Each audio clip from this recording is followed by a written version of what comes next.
Israel was warned it was coming, but this was Iran's revenge. Almost 200 ballistic missiles raining in across the country.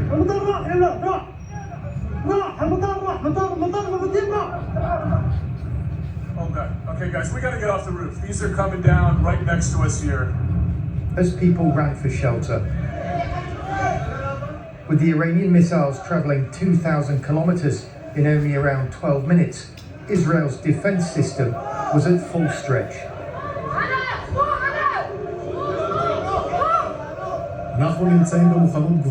We are on high readiness for defence and offence. We will protect the citizens of Israel. This attack will have consequences. We have plans to act at a place and a time of our choosing.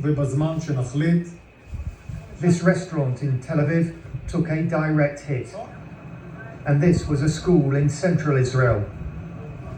The US said it helped in shooting down some of the missiles. Its intelligence agencies had alerted Israel to an imminent attack, but America says Iran gave no advance warning. The United States military coordinated closely with the Israeli Defense Forces to help defend Israel against this attack. U.S. naval destroyers joined Israeli air defense units in firing interceptors to shoot down inbound missiles.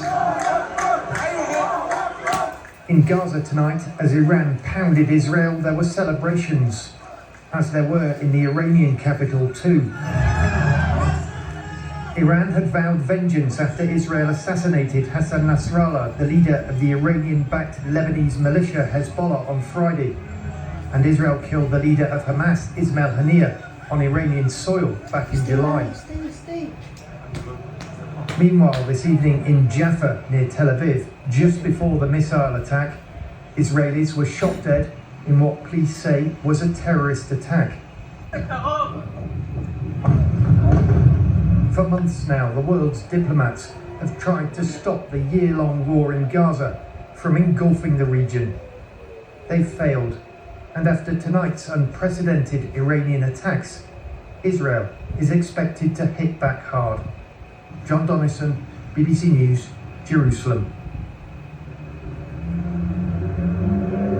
Well, in just a moment, we'll speak to our North America editor, Sarah Smith, because the US has confirmed tonight that its military did assist in shooting down some of those Iranian missiles as they headed towards Israel. But let's return first to John Donison in Jerusalem. And John, what is the feeling there tonight?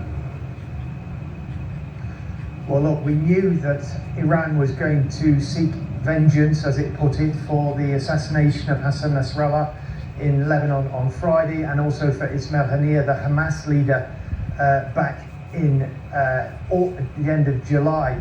But, you know, Israel has not had an attack like this from Iran in its history.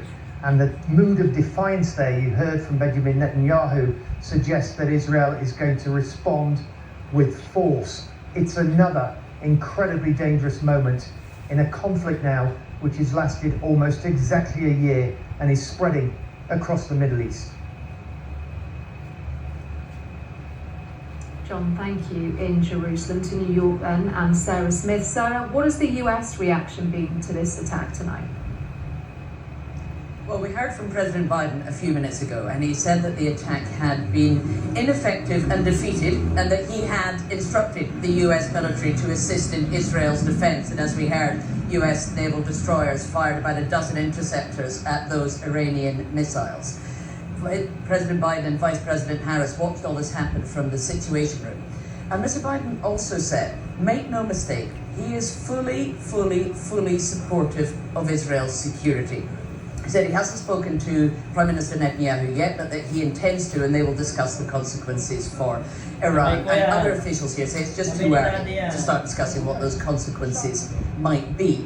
But you can be sure that America is no longer going to be urging Israel to exercise any restraint in its response. They see this as an entirely different situation, what they're calling a brazen and unacceptable escalation of hostilities in the region from Iran in support of terror groups that it nurtures and supports in the region. So the emphasis here today, quite different I think from how it was yesterday, is very much on what America's calling its ironclad support for Israel's right to defend itself, although they won't say whether or not the US might actually be involved in any of that response and the consequences when that indeed comes. Do you ever